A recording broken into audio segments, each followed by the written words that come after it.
Fading. Hello everyone, Eric Watson here, freelance writer, player of games, writer of words, recorder of videos, and tabletop role-playing aficionado. Welcome to my weekly, behind-the-scenes, DM-only live stream, Crafting Annihilation, which I build, write, and prepare for our next session of Tomb of Annihilation. If you're playing characters Mannix, Kaless, Gillian, George, or Theron, avert thine eyes. You are not welcome here.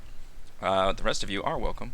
We stream our Tomb of Annihilation sessions live on YouTube every Friday evening. You can catch up on previous episodes on my YouTube page, as well as read weekly session recaps at roguewatson.com. If you'd like to support the channel, check out patreon.com/roguewatson. Shout out to Platinum patrons Andrew, Richard, Joe, Will, Tiny Dancer, Nick, and Rivzung, and Gold patrons RPG Papercrafts, Charming Grenade, Pretty Boy Numa, Marcos de Vicente, Gilberto, Sean, A.K., Cert2B, Adam, Dead Lizard Lounge, and Sam. Thank you all very much for your support. For our campaign, we use Roll20.net for streaming. I use Open Broadcaster software with Streamlabs. Reminder, for patrons, we are recording our DM Roundtable, our monthly DM Roundtable, later today, 5 p.m. Central Time. And as per the poll on the Patreon page, we finally don't have a tie. I don't have to figure out a tiebreaker. It is very clearly going to be the topic of using homebrewed content versus published content.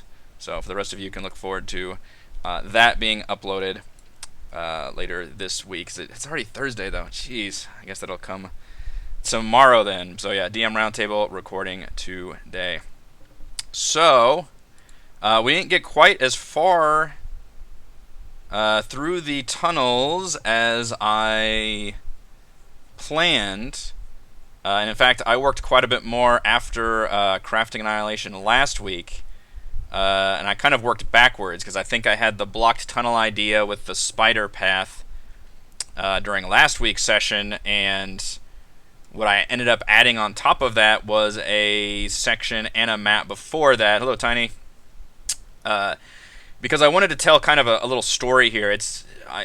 We're getting to the point in the campaign where random encounters really need to serve some kind of a purpose, and sometimes that purpose can just be to wear down the attrition and resources of the players, which, because I ixnayed long resting while they're in the tunnels and then while they're in Hrakamar, they were able to long rest at the end of the mine.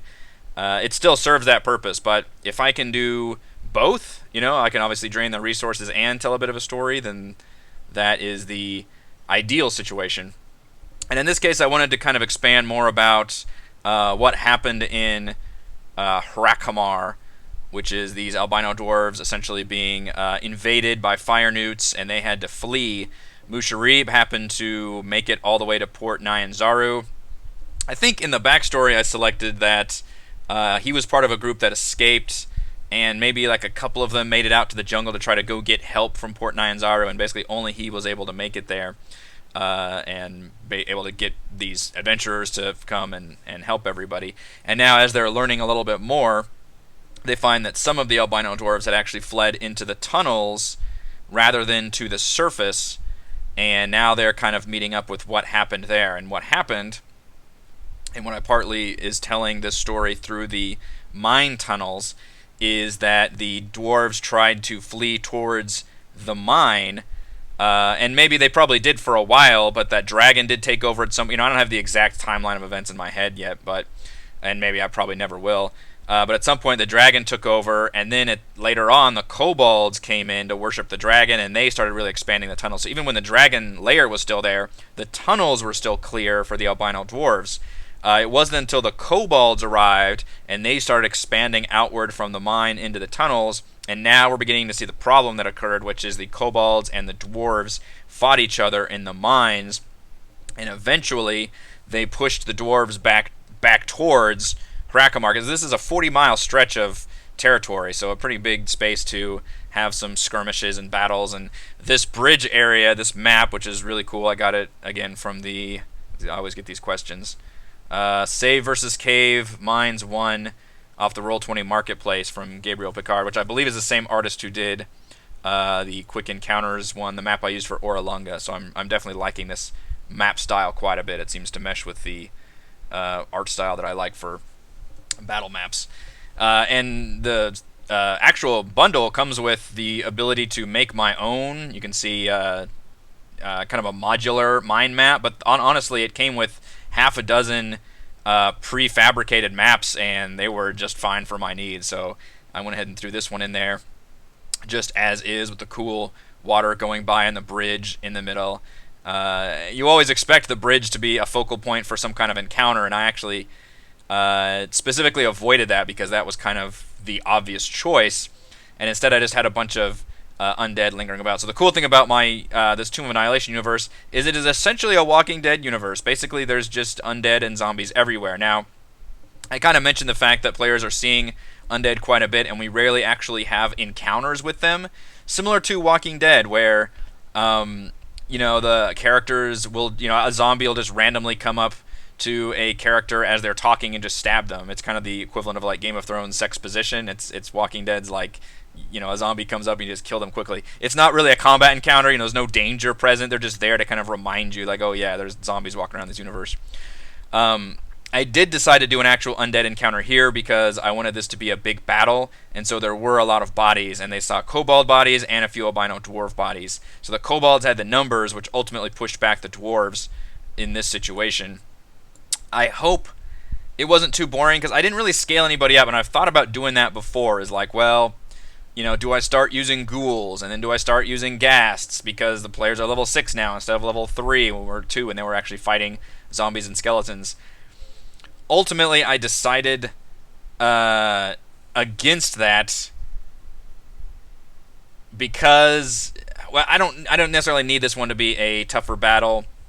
Zombies just makes more sense thematically with the universe and the rule sets that I've come up with. They're just rising up, and it is very much Walking Dead rules, where a lot of bodies will just kind of lie in wait until fresh meat comes along, and then they kind of spur to life. I do like, and I've used this before, but essentially zombies that are killed and put in the water, their flesh might get eaten or fall off quicker, and so they appear as skeletons, just to kind of mix things up a bit. So I include skeletons and zombies in this fight. I love that the players, and I didn't really have a scripted, for those of you that are Platinum patrons, you can look at my notes, I didn't necessarily have a scripted event for these undead to attack at a certain area or a certain point. I really just kind of put them on the map and then was going to sit back and see where the players were going and what they were going to do. And they fell into it really, really well, in that they immediately split up, went to two different sides of the map, so I was able to do a combat encounter that was probably the most difficult I could have manufactured for them, which is the party is split, they activated all of the undead, and I even have the skeletons come in the middle, so then they're separated. So even though these are very low-level forces, I think it would still made the fight kind of dynamic because the party was separated. And keep in mind, the party does not get to long rest here, so I'm in dungeon balance mode, which is much different than overland travel mode. In overland travel, you do, I think, have to scale things up, unless you do want to give those players that, like, okay, you guys can blow everything and, and feel really good about it.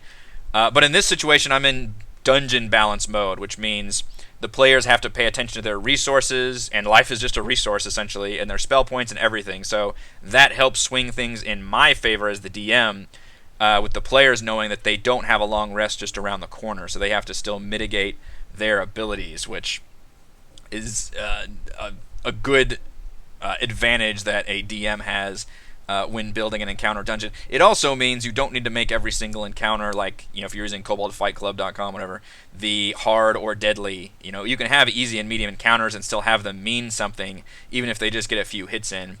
This one, infamously, I would say, one of my zombies ended up surviving so many Constitution saving throws. That was just funny. I've never seen that happen before.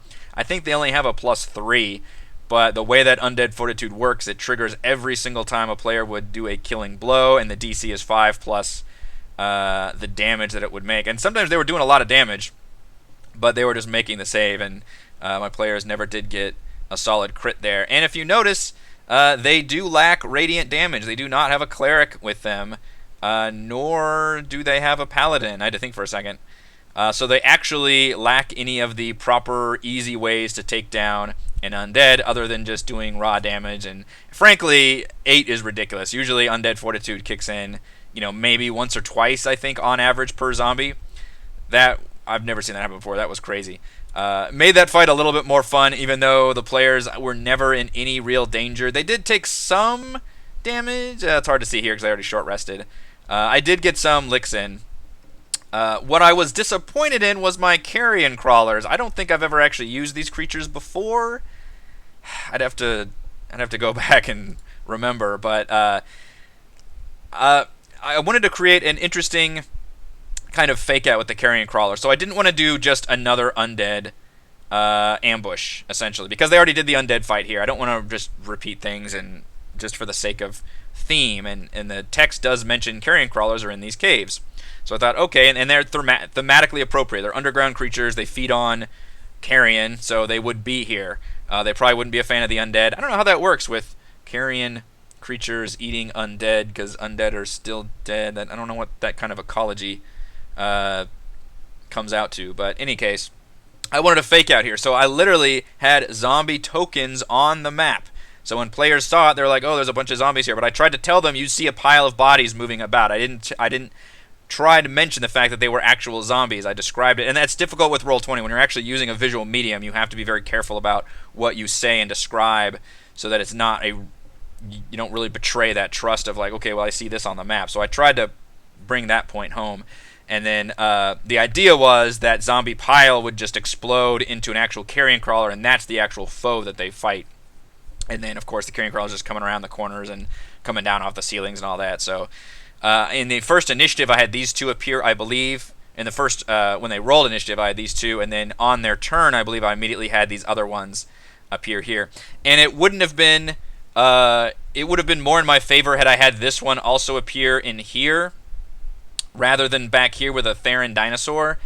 But honestly, I just pulled the, well, this player as a dinosaur can't even really get up here very well, so I'm just going to put a monster back here for him to fight. That was literally just me like, oh, I feel bad for Theron not really being able to join this fight very easily. And maybe he could have done something inventive. He could have, jumped it. I put dynamic lighting here. I was curious about whether I should do that or not, but I really wanted to make this like a higher level that players had to really get up there to be able to see. Unfortunately, the Roll20 map, there's no good way to do the reverse of that. There's no way to say, like, players on this side can see this, but players on this side can't see this way. That would be an amazing change if they could do that, because there's no good way to do a cliff. In other words, if you're at the bottom of the cliff, then you can't really see up onto the cliff, depending on, the height. But if you're on the top of the cliff, then obviously you can see down. There's no good way to do that if the players are split on both levels. So ultimately I did get rid of the line of sight blocker, but I totally just put this Carrion Crawler there just to have Theron for something to fight, and sure enough, it didn't end up doing well. Unfortunately, the dice just weren't with me with these Carrion Crawlers. I couldn't really land their stupid tentacle attack, despite having a +8 to hit on the tentacles, which is nuts, even though the regular attack is a +4. I think I only got one person wrapped up in those tentacles. I did force Mannix to use his portent die, though, which I think he only gets on a long rest, so I think he actually drained both portent die in one hit, I think, in order to mitigate some of that damage from the Carrion Crawler. But I was a little disappointed in the Carrion Crawlers. They're not that strong. I mean, they're CR2s. I thought they had enough hit points to be able to stick around for a little bit longer than they did, but ultimately it was just the dice rolls. For some reason, I could not hit. I was getting like 3s and 4s on these tentacles, because that makes it more interesting. If they're able to paralyze people, and then even like drag them away or do something, which I guess I could have dragged Mannix away or made it a little more dynamic. I always forget to grab people and move them. I need to really remember that for Hrakamar, as I'll show you in a second. That's going to matter a lot. So the Undead fight was cool and interesting. The Carrion Crawler fight was a little bit disappointing, just because the dice didn't quite go my way. But ultimately, it served its purpose. It told the story of a fight was here, the dwarves were here. Somebody's under that. Oh, that's the zombie. And they had to flee back. And Musharib actually found an earring, I think, that belonged to his sister, which was in the book Scythe Vinecutter, who is essentially the leader of the dwarves who were able to flee.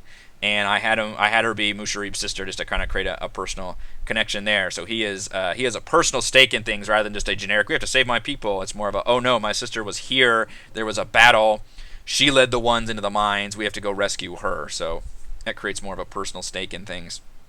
Instead of immediately going to Hrakamar, though, then we enter the second phase of my passage to Hrakamar sequence of events, which is this map, which this is the one I believe we went over last week on crafting Annihilation, which is I want to do the classic The passage is blocked up ahead, and the players then have to take the much more dangerous route through these web-infested tunnels. I did love how the players were like, hell yeah, we see web-infested tunnels, we're going in, there's treasure in there. And I had to use my Musharib NPC to urge them onto the main path so that then I could show them the blocked path and then have them forced to go in there. But I almost didn't have to do that. They were willing to go all the way, which I guess I could have done that, let them go all the way through there. They would have doubled back and realized, oh, we had to go in here. But narratively wise, I think it was a little more interesting. And I wanted to show the fact that the dwarves and Theron, I like that Theron was actually more proactive about his dwarfness. I need to award him inspiration for that, I think.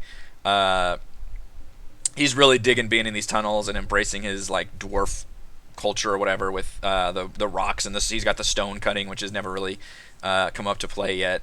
And I was going to use Musharib for this, and I think I did a little bit, but I went ahead and let Theron do some rolls and figure out that it was the dwarves that actually collapsed the tunnel behind them. So they were fleeing so much that they finally had to just collapse these tunnels to keep the kobolds out of there. But now they're in a unique situation where the dwarves are now caught between essentially a rock and the hard place of their taken over Hrakamar, because they also can't really go in this area. What's going to happen here is the players will discover that the kobolds then tried to keep following the dwarves. They went into these spider tunnels, ran afoul of the spiders, and got killed, and then were, of course, came back as zombies when the Soulmonger activated. And the zombies then eventually attacked and killed the spiders, and then the spiders became undead spiders, because, again, in this universe, beasts can become undead as well. We've seen undead dinosaurs, and we've seen the undead gorillans. I think that's all we've seen bestial-wise. So now I'm excited to unleash undead spiders. Now, there is no stat block for an undead spider, so I've kind of had to improvise a bit. I do have the swarm, which I think the swarm I'm just using the straight up stat block. Swarm of spiders.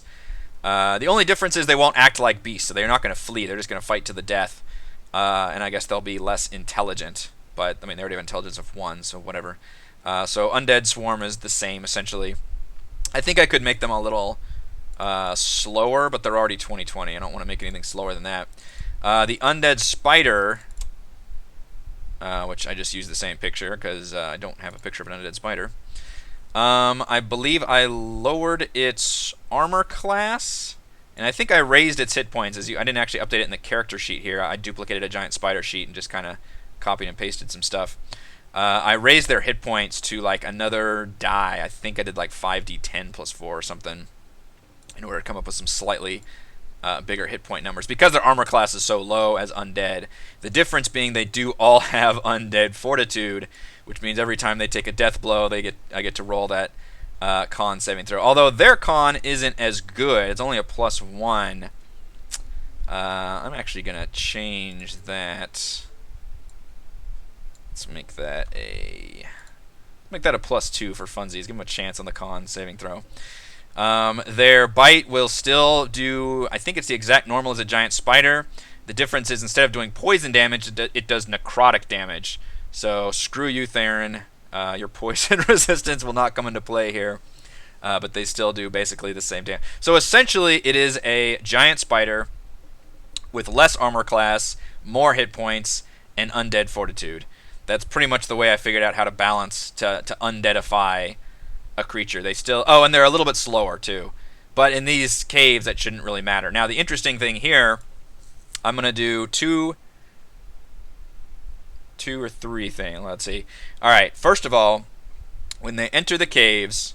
Oh, one thing I'm going to do, when they enter the caves, so here's what their visual looks like now. In fact, this is somebody with dark vision. Well, it's hard to tell because people have light sources. Let's see if I can bring them more over here. So here is what Theron sees now. Let's see, does everybody see that the same? Okay, he's got actual... Yeah, so he's got an actual light source. So Mannix has a Wookanut on right now, so you can see that he can see in front of him pretty well. When they enter these tunnels, the tunnels are so thick. How thick are they? They're so thick that I'm going to reduce their visibility, even if they have light, to 10 and 0. Which means when they enter these tunnels... Oh, I actually did a hard blocker here to keep them from... so that I have a chance to reduce their visibility. Because I don't want to see them in the cave. Okay, so now, once they enter the tunnels, this is what it's going to look like. Let me move my map over a little bit. I really want to create like a horror movie moment here. So this is what they're going to see as they move through. They're going to only see 10 feet in front of them, and it's going to be all dim, no matter what dark vision or light you have, because it's so thick with webs in here. It's just picturing that like haunted house, just like you're literally having to move all these strands around. I think that's a really cool looking effect. I've never done this before, reduce everybody's visibility to where they're just poking on through, but I think that's a really, really neat effect. So you can only see, look at that right there, you can't even see that zombie to the right.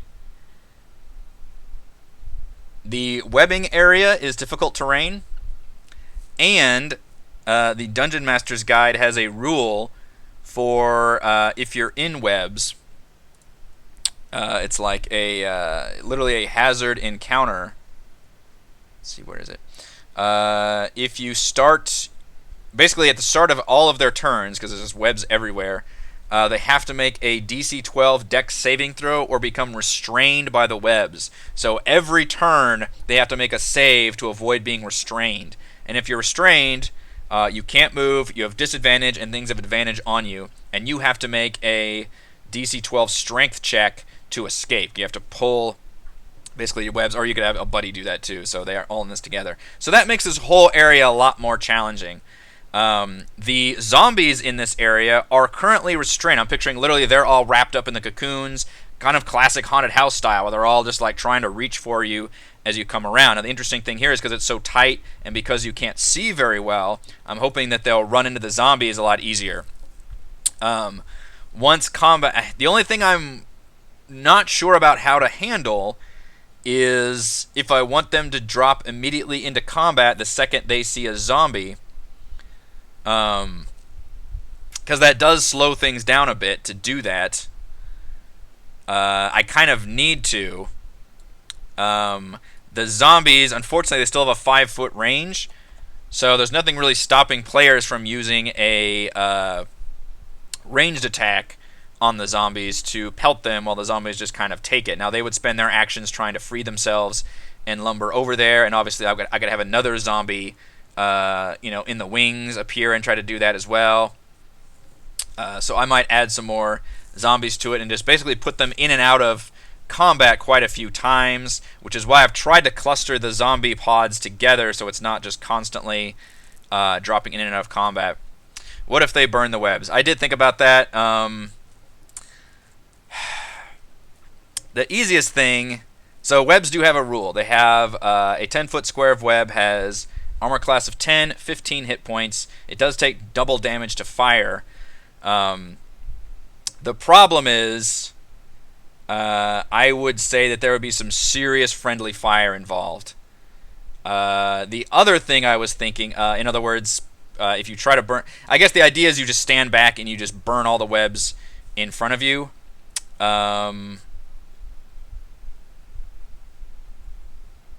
I haven't thought of that contingency. If they literally didn't even enter the tunnels and just shot like fire in there.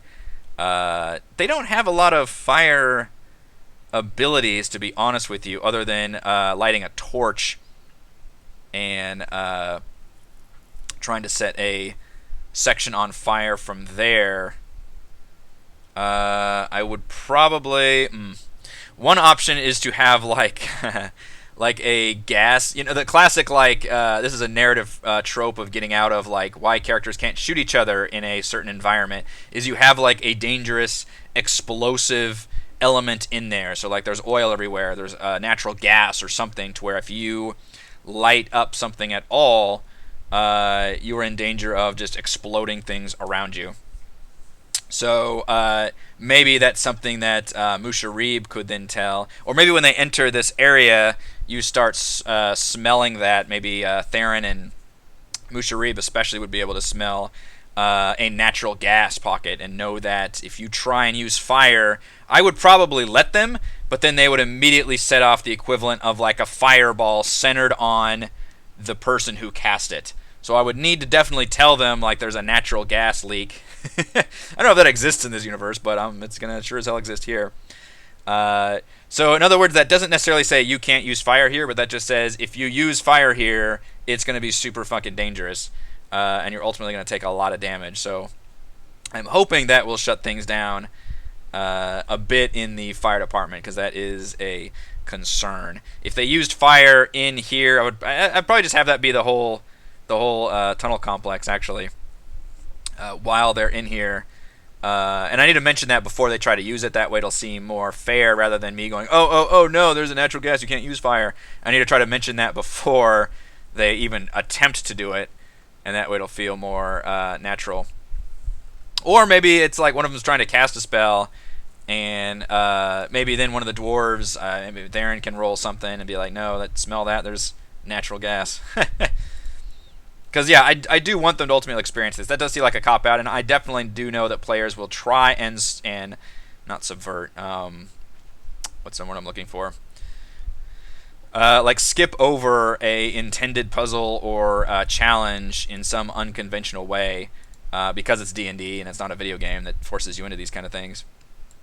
But I do like that concept. You could have essentially, like Divinity Original Sin does that with like you could have like oil everywhere that would make the equivalent of like you can use fire here, but it's going to be real dangerous. Mine would be just natural gas all through this cave area. So if anybody tries to use fire, maybe that's the reason the spiders were so successful in these caves, because nobody can use fire to root them out. Mushari might be able to even mention that in terms of these caves are dangerous, because the spiders could have been here a while. They just only recently turned undead. So I think that's my plan. I think it's to employ a natural gas buildup in the area. And mention the fact that the reason the spiders have been in here is because nobody can use fire to root them out. There's some kind of natural gas pockets in this area. So the idea is they make it through these tunnels. They see zombies that are restrained. These aren't necessarily meant to be hard fights, and players could just sit here and pelt them with ranged attacks. Zombies will try and free themselves. I might add a few zombies. I don't think I'm just going to keep zombies like they are. Or the players could just avoid them too. They could be like, well, I see a zombie there. I guess I could... The other option is I keep them in combat for this entire area, which... It's actually... I'm kind of leaning towards that. Rather than dropping them in and out of combat, keep them in turn-based mode for this area. And that way you don't have to worry about like tokens scooting up on them and me trying to be aware of, okay, where they are, okay, stop here, that kind of thing. Just keep them in combat. Even if they've defeated the zombies in the area, they can hear moaning, and then as they creep along, I can do more encounters. You can see I've got the undead spiders and the swarms of undead spiders just kind of waiting in the wings on the GM layer. Basically just going to employ them whenever I feel like it, whenever it's going to make an interesting battle. The one section I definitely want to do it in is this very terrifying hallway right here. Once the players get nice and like bunched up in here and maybe they find this zombie and start fighting, then I'm going to do the thing where I start bringing in these undead spiders behind them and kind of all around them, and having us a nice little terrifying moment where they realize, oh god, these spiders... Because on the small spiders they might not realize, but on the big ones... They are undead. And the idea is when they get down to the end, they will fight, of course, a boss spider. So very, very, like, microcosm of a spider dungeon here. I'm picturing 3 major encounters. This first one with maybe some swarms. This middle one with some added spiders. Again, these zombies can be dealt with. I think I will probably keep them in turn-based combat mode as they move along this entire area. And that way, it solves the whole, like, you have to roll to be restrained at the start of every turn also. So that puts that into play. And meanwhile, any zombie that's nearby will be rolling its escape roll. I don't know how much I'll keep up with like literally making the zombies roll and then making their deck saves to try and get restrained. It'll, again, just kind of be however I feel like the fight is going. If I need to add another zombie, I'll add another zombie. Or if I want to have one just sitting in a corner, still wrapped up, then that'll be the case for that. For the final fight here, they are, which I think we went over this on last week's Crafting Annihilation, I did use the Cave Fisher stat block and picture to create the Giant Spider, which has been undeadified as well. You can see some more corpses there, and I'll unleash some more Undead Spiders. And this one is a little bit scarier. It's got a higher armor class. I think I'm literally just using the Cave Fisher, although I need to add Undead Fortitude, don't I? Does it really still have... That might just be straight up Cave Fisher. I don't know if I actually undeadified that thing. There's no way an undead version would have an AC of 16. It does have that really cool sticky filament thing that it shoots out, which, from what I understand correctly, it uses an action to shoot out a 60-foot long sticky web line, and anything that touches it is grappled. So there's no save or anything. It just does it. It does it in a line, and anybody that's connected to that line is grappled, which is a pretty big thing. And it even says if they try to escape it, they have disadvantage if they are grappled at the time. And then as a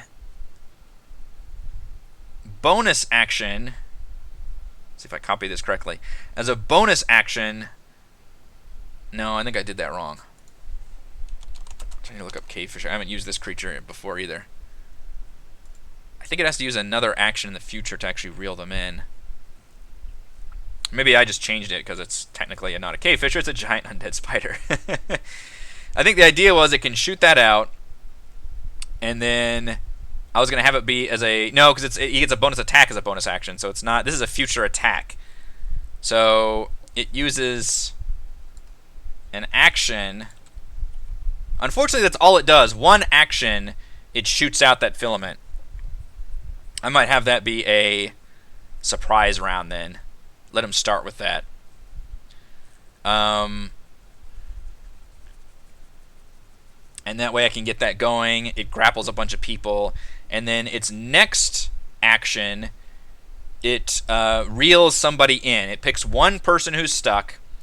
That person gets to roll a saving throw. If they fail, they're reeled all the way into the spider, and the spider can use a bonus action to then attack them, and it releases all the other creatures. It's a very unique special way of doing things. Is it sticky filament is one attack, I believe. It's an action. And yeah, it's AC 16 normally. So if it's AC 16 normally, I probably need to drop its armor class. I'm going to drop its armor class and give it Undead Fortitude. So let's put it as a 14. That's still pretty high AC for an undead. 14, and it's going to have Undead Fortitude, which probably isn't going to matter. I mean, nobody's going to make 8 saves like that one hero zombie. Add Undead Fortitude. Okay. I just don't know how often you can spend a whole action just shooting out that film. And it is kind of cool. You can grapple. It's an AoE grapple, which keeps them there. But there's nothing really... If they're grappled, there's a big difference between grapple and restrain. So all it does is it shoots that out and grapples them. There's nothing really stopping the players from just taking out a ranged weapon or spell and just attacking the spider from there. And obviously, if I've got a lot of melee heroes, so if they just want to run up and attack the spider, then the spider can't really do much about that. And unfortunately, there's not a good area to maneuver in here. It's very tight, so it's easy for the players to get up there. Now, the webs are still in play, so they still have to take difficult terrain and the saving throws against being restrained. So given that, that could make things a little more interesting. Undead Ettercap. Yeah, I could have used an Ettercap here. I still want to make the bestial spiders, though. I like that idea. So I'm attempting to use a cave fisher, but modified for an undead spider. And obviously, I think cave fishers are normally medium, but I actually made it a large to make it more of that like hulking. You know, there's always a bigger spider at the end. That's just, I don't make the rules. That's just how fantasy universes work. It's always a spider. All right, man. Next, let me fix you back where you were. Steve. I think it's 60-40. Is it 40-20? What does the Wicca not do? No, 40-20. 60-40 is really far. 40-20, and then I need to put my... One thing I recommend DMs do if they're using Roll20 is block off caves, even though they're technically not doors, just so your players... I mean, just use blockers for sanity's sake. I think it helps. That way players can't be running around on the map all willy-nilly. So I'm putting a blocker right there. That way you cannot get a head start. It's a hard blocker. Alright. So they come in here. It's difficult terrain. As soon as they see a zombie, which hopefully most of them will have trickled in by now, we're going to enter combat. And I think we're going to stay in combat. I'm hoping it's not a pain in the ass. I'm going to kind of play it by ear. We'll see. But, you know, like if the players are all bunched up in this room and there's no more threats, it might feel weird to keep them in combat, but maybe not. I don't know. It could be interesting. I do want to put the gas leak into play. Yeah, gas leak in the last dungeon. I mean, you know, Harakimar's a forge, so and you know, there's mines, there's gas around, whatever. I'm hand waving that. There's gas, natural gas, which will make using fire tricky here because they are quite a bit closer to Harakimar. So I didn't mention the fact there is a gas leak. Gas leak. I wrote that in my notes. They will be mostly kobold zombies. Most of the few remaining dwarves. And this tells a story about how the kobolds then tried to go through this path and then just died. And then the dwarves will have basically made it, although their numbers have dwindled. But the idea is the players will make it through here. And then they technically have one more encounter before Harakimar, but that's literally just going to be a story encounter of them meeting up with the dwarves. They will meet Scythe. Scythe was not killed. She successfully led the dwarves through all of these harrowing events, essentially surviving for, I don't know how long it's supposed to have been. I need to figure out that timetable. When did it just says Fire Newts moved in and put the forge to work crafting armor and weapons for themselves. I forget how long it should be. I should have that in my notes somewhere. I think it wouldn't have been more than a couple months. And frankly, because Hugh made it to the mine like a year ago. Do I have those in my notes somewhere? No, it's under personal quests. That was 2 years ago. So 2 years ago, Hugh wanted to go to the jungle. So maybe, you know, by the time it was a year and a half-ish, he made it in there and his expedition gets run over by the dragon. So somewhere in the last year, the kobolds have moved in. Which means this probably happened... Oh gosh, it's been a year. I mean, it just takes so long to travel in this universe if you don't have a teleportation network. I could probably say months. The forge itself was probably taken... Well, let's see. Do I have notes under... I don't have Musharib's, do I? Because I rolled that up into this one. I would say the Fire Newt probably took over... The Fire Newts probably took over somewhere between 6 months and a year ago, maybe. And then, you know, I'll just say it's been months and months. It's hard to keep track of time. And then the kobolds came in probably around that time, to where the dwarves weren't even aware. You know, so they were just going through the tunnels trying to exit out the mine. They realize a dragon's there, so maybe they're trying to spend some time to wait until they can get out safely, and then the kobolds show up and push them back, and then they've been fighting this war for probably months, and then finally got pushed all the way back into Hrakamar. Well, not into Hrakamar. So there's going to be like the last little 10-mile stretch is essentially where the dwarves have their last stand. So now they're between this self-imposed barrier and Hrakamar itself, and now they're starting to lose people. Which is in Hrakamar they have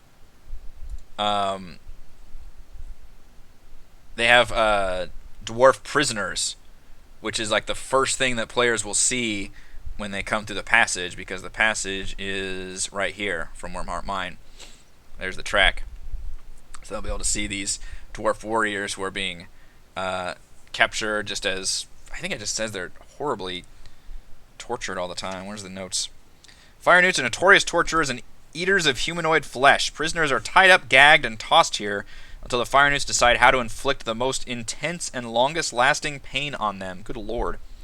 Most prisoners are dead within a 10-day, but they wish for the end much sooner. Dwarves are the exception. There's much about the workings of Hrakamar the Fire Newts still don't understand. Captured dwarves are tortured for hints about how the Foundry's tools and machines work. 2 luckless albino dwarf warriors are tied, gagged, and blindfolded here.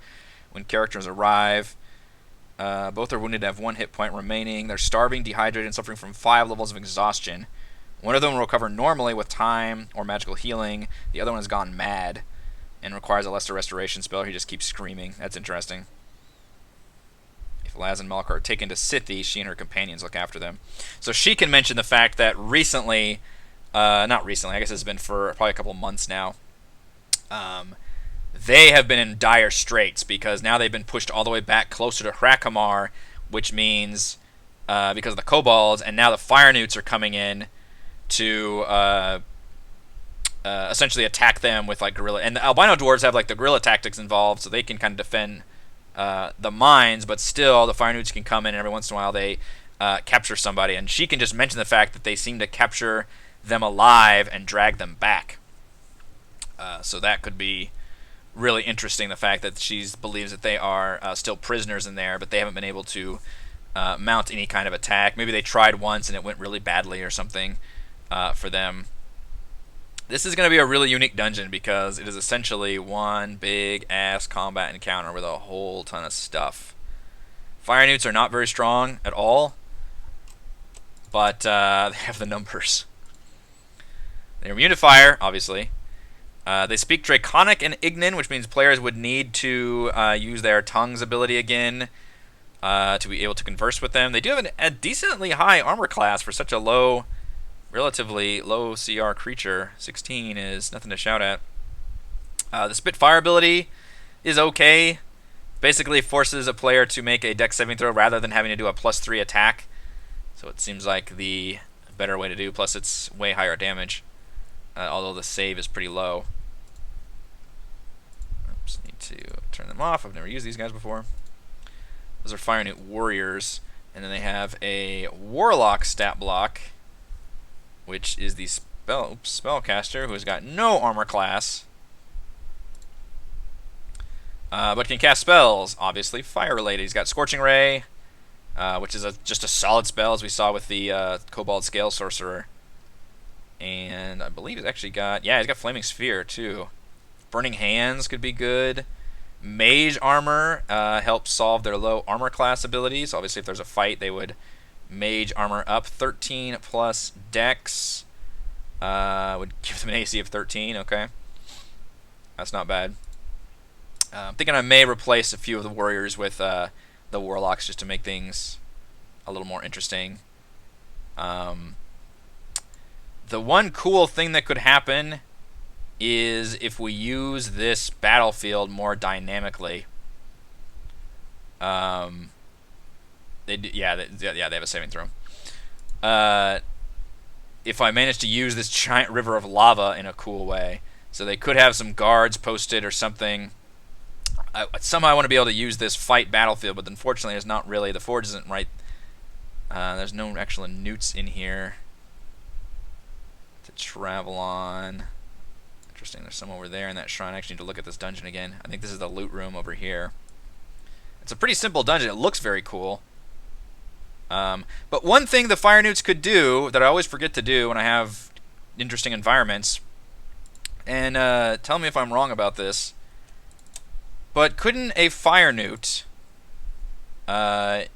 forgo one or both of his attacks to grapple a player and then walk that player into lava? Or drop them into lava? Isn't that a thing they could do? Because I've certainly let my players throw things off. I think they could literally like walk over. Now that I do, when they're grappling somebody and walking with them, I think they're supposed to have half speed. Oops, don't search that. But I think that's a tactic. They're immune to fire. I mean, they could just walk into the lava. How fucking creepy would that be? A creature made of lava just grabs you. Which, unfortunately, they look like they're straight up made of lava. I don't think they are. I think they're just red-skinned. Because they don't actually do any, like, fire damage or anything. Like, if somebody touches them. But if you're grappled... don't you... There we go. Grapple... Wait, is that thing? Grapple...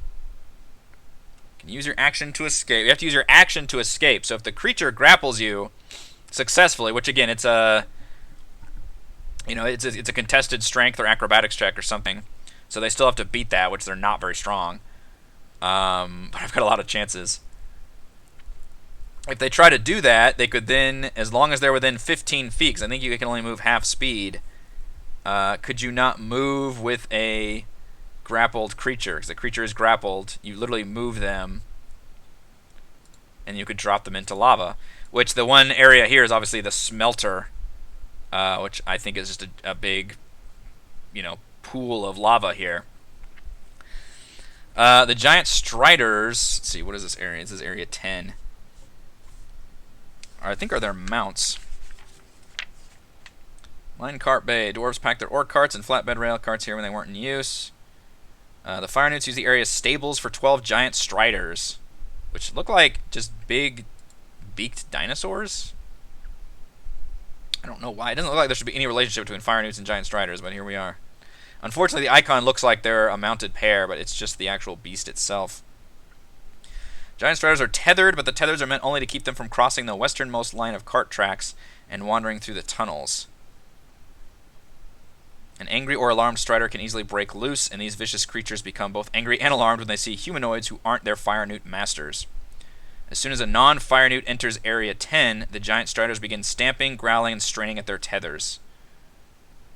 What constitutes Area 10? Any of this? I mean, players will be able to see a giant strider almost immediately when they cross this path. In fact, what does it normally have? Visibility of like 60? Let's see, let's grab somebody real quick. I don't know if we'll actually make it to Hrakamar next session. I think that Spider Cave will take the majority of the session, and then that little story event with the dwarves. So I'm just at this point planning pretty far ahead. But I need to write like some dialogue here. I would like, and the players will get a chance to basically talk to the dwarves about the fire newts. They'll be able to get some intel about, without necessarily being able to see this map. But the albino dwarves will be able to tell them, there's a giant river of lava. The fire newts have taken over. They're attracted to the heat and lava. They're using that. We know they're using the forge to make their own weapons and armor. They've got some beasts that they ride on. I don't know if are the beasts immune to lava too. They sure are. What a weird looking creature. Doesn't seem like it should be. It's literally like a beaked dinosaur looking thing. Fire newts need hot water to live and breed. Huh. Okay. So they'll have these weird creatures that can seemingly just walk on lava, same as them. And they'll be able to get some intel here, as well as the fact that they've been taking dwarf prisoners, and that maybe, although they know how to work the forge, they don't necessarily know how to get everywhere. Which I think there's actually even that one storage area is closed to them. Yeah, the Treasury. The dwarves sealed their treasure vault before leaving Hrakamar. It's remained sealed to this day. The fighters have been unable to force the door or defeat the locks. And there's a nice bit of treasure in there, which I do plan on having some magic items I need to put in there. Especially there's something called Moradin's Gauntlet, which is worth 2,500 gold pieces. A wealthy dwarf would pay twice that much to acquire it. I'm going to replace that with the fact that, because I don't think they would want to loot something, because they're literally trying to get this place back to the albino dwarves. Instead, the dwarves would like reward them with this ancient dwarven item. And the idea is that this is part of Theron's personal quest, so it would be an item for Theron. I haven't quite decided what kind of thing I want to give him, because unfortunately he doesn't really rely on items that much, although he does use the vine staff I gave him to basically just use the one spell over and over again, but hey, he mostly just transforms into a beast. But there is still a locked door that they can get in, which has a trap, which I believe, retracts the actual bridge that leads to it, so that could be a cool trap area. But that could be something that they mention, the fact there's a vault room that they've that the dwarves know that they've sealed, and they assume the fire newts have not been able to open because the fire newts keep wanting to capture dwarves alive, presumably for that purpose. So that will, although the players are already incentivized to go here and help it, that will also incentivize them if there's a sealed treasure room in here they could still try and get at. But yeah, my concern with this dungeon is the fact that the players, this is just going to turn into a one giant ass fight. The players will immediately set off a giant strider here, unless they go around to the right side. That would be interesting. Let's see what can Manix see. So, given the average move, why is that? What is going on here? Oh, okay. There's no light source in here. He doesn't have one naturally, does he? Alright, well, let's replace. Assume he's got the Wookanut on still, so let's go 40-20. Okay, so the river actually provides a light source, but the tunnels are not lit. I guess these guys have dark vision. So, when you reach halfway to the bridge, you can already start seeing the giant striders. I may pull them back a bit then. We hide like one in here, or just put them in the cave, whatever, they can fit. They're just very uncomfortable. I don't know why there's so many right here. There's supposed to be that many? Area 10? 12 giant striders. Jesus. I think it would be more interesting if I had like maybe one patrolling. What is the distance here between these bridges and the lava? Is that somewhere? Magma Rift. The magma is 10 feet below the level of the gantries and the rail cart trestles. Gantries and trestles are not words you see very often. No danger of falling if characters cross the magma on one of the two rail cart trestles. Successful athletics check is needed to cross hand over hand along one of the chain conveyors. If you fall or start your turn in magma, it's 10d10 fire damage. Oh boy. That is brutal. I feel like there should be like, I mean, the dungeon mentions the fact that the fire newts are oblivious to invaders. They feel like they've taken over. They're involved in their task and not expecting intruders. The chamber is noisy, so fire newts are surprised unless characters move around openly or otherwise draw attention to themselves. Which, going towards the stables would be the way that you draw attention to yourself. But I feel like because I've changed things to where the albino dwarves are in the tunnels and then fire newt warriors are aware of that, I should maybe post, I don't know, like a guard or two. Just somebody roaming around. I kind of want to put somebody walking along the lava because I think that's a cool visual. Well, they don't walk on water. They're just immune to fire. So they would still... It'd be like swimming in water. And these guys don't have a swim speed. So actually I guess they wouldn't walk on lava. These guys don't have a swim speed either. Right? Right. So they couldn't actually walk on water. I could put them on some of these outcroppings, though. Yeah. They don't have any ranged attack, do they? They just have a sword and... God, they're pretty cool looking. Yeah, they just have their sword, otherwise naked.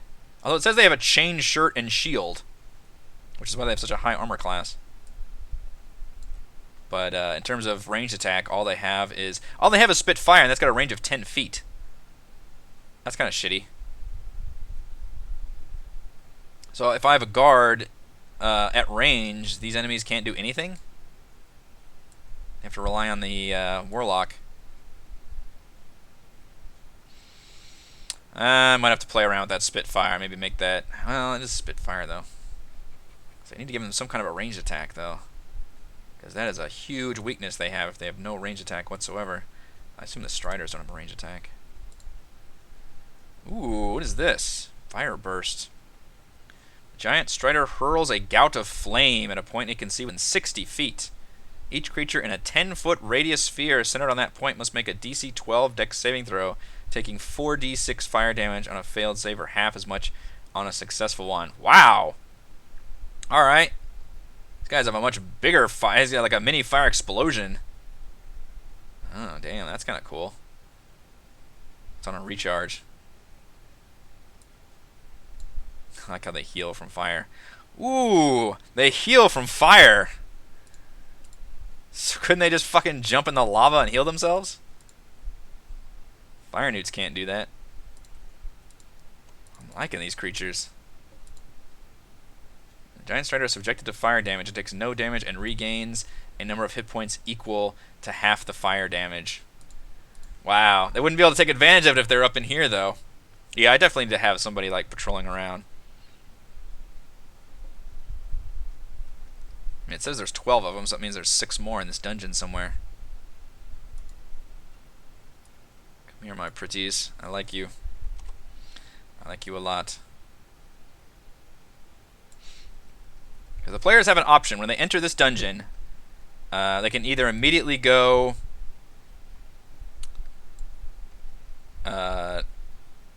north and rescue these dwarves, or go east, go through a bunch of nothing tunnels, see the entrance to the surface. Ooh, there's smoke mephits down here.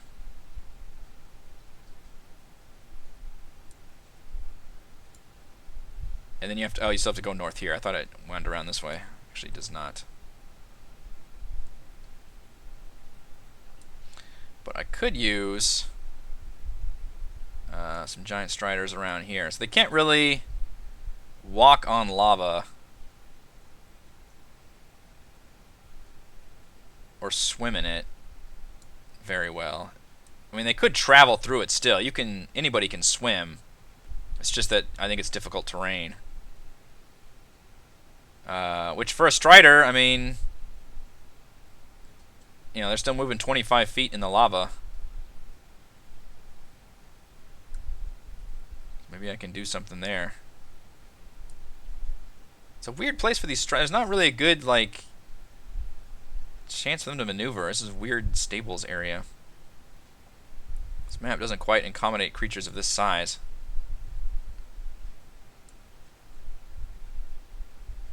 Like, why do they even need these creatures? Very small, tight mine sections, and you've got these giant mounts. Other than the fact that they're badass. Yeah, I'm liking the idea of putting some kind of guard patrol over here. I could do that. I don't know. Would the albino dwarves help the players? I'm always reticent about allowing NPCs into a dungeon with players. Obviously, actually, Musharib would probably be glad to stay behind with the dwarves. I'll probably leave it up to the players, but for the most part, they seem like there's almost an unspoken agreement there where They like having the NPCs for story purposes and for overland travel, but they're okay with leaving a lot of NPCs behind in dungeons. And I've kind of pushed towards that too. Anytime there was a dungeon, I had some excuse. And a lot of times I would have allowed, if players had rolled some kind of persuasion check or something, I would have probably allowed that. But I think players just kind of know, at least my players kind of know, like, well, we want to be the ones to go in this dungeon. We don't need you. So I think I'm fine with that. I would probably suggest Musharib stay behind.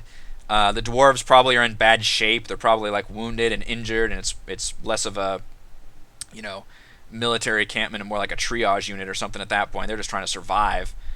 And so the players can whisk in and kind of help them. They would obviously get a short rest opportunity there, but Scythia would be very okay with just giving the intel to the players and letting them go on ahead, and she would not want to leave her people behind. Musharib could be convinced to come with them, and maybe they want to because he would help them. Let's see, does he help them get into the vault? Let's see, the keys. Lower lock was originally embedded in a golden frame in the shape of a stylized dwarven rune. Fire Newt scraped away the gold and used it to decorate the shrine to Imix.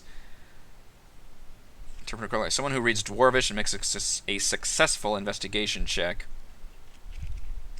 with the trapped locks. Yeah, I could probably just have Musharib pass on the message to somebody like Theron who can speak Dwarvish and how to open the vault. Although, frankly, the albino dwarves probably necessarily don't want the players to open the vault either, so maybe I just leave it that the players, that's something they have to do on their own. In terms of like looting their poor stores when they're trying to... I need to make it clear that the players will be rewarded for doing this, but maybe not so much like helping themselves to the vast riches of the forge, because that is these dwarves' home and livelihood, I suppose. I don't see any way that the players do this stealthily. Unless they go... I mean, they can do the east side, but then that just has them coming up on this path. So they're still fighting all these warriors. And I'm going to put some more guards out and have it be... Because I think a lot of these dungeons are intended for lower level players too. And with the level 6 PCs, I think I can be a little more proactive about scaling up things a little bit higher. Maybe putting a few more of these warlocks out because they're a lot more interesting. I don't know how good of tactics these... Unfortunately, without ranged attacks, there's not a whole lot of tactics I can do. I could, try and have warriors duck under cover, but after they've used their Spitfire, I don't think they can do anything else ranged-wise. So I like the idea of just trying to run up and grab people and then run into the lava. But I guess they could always call their Striders over to help in the fight. So I don't know if they can go over there and mount on the Striders, or call the Striders by command, maybe. I don't think... Are Striders considered beasts? See if they're subject to... They are not. They're monstrosities. Excellent. Cannot be coerced by Theron. But this could be a gigantic battle for sure. And it would obviously alert everybody in this area. If there was any kind of battle that broke out, it literally empties out almost the entire dungeon. Like everybody in these storage rooms just starts pouring out. I don't know if we've had a battle quite like that to this degree yet, which could be really interesting depending on where the players go. But I think that will be part of next week's prep, because I think this week we're mostly going to be doing those spider tunnels, which I think will take up a good chunk, especially I'm going to leave them in combat for the majority, which I'm leaning towards doing, depending on how it goes. Unleashing a lot of undead spiders on them. Hopefully it's a cool little horror moment. And then when they get out of it, they can then meet up with the remaining albino dwarves and learn that they are very close to Hrakamar, and they'll be able to learn some things about the layout and their enemy, and the fact that the dwarves are in really bad shape. They're being attacked, and dwarves are being captured alive and taken, and all these things. So players can really do the hero thing and come in here and save the day and beat up on some fire newts, and hopefully we can make this lava more than just a decoration, actually a very, very intense environmental hazard, depending on how the players approach it. But I think we'll end probably tomorrow's session. I would expect it to end when the players first arrive in Hrak Hamar, or maybe they're still talking to the albino dwarves somewhere around there, because I think that spider area will take a big chunk of time. So I think that will do it for this week's Crafting Annihilation. As I mentioned earlier, we are recording our DM roundtable later today for patrons. So I will see you all for that, and then I will be streaming tomorrow afternoon another episode of Bard's Tale for Director's Cut, and tomorrow night, of course, Tomb of Annihilation. I'll see y'all then for that.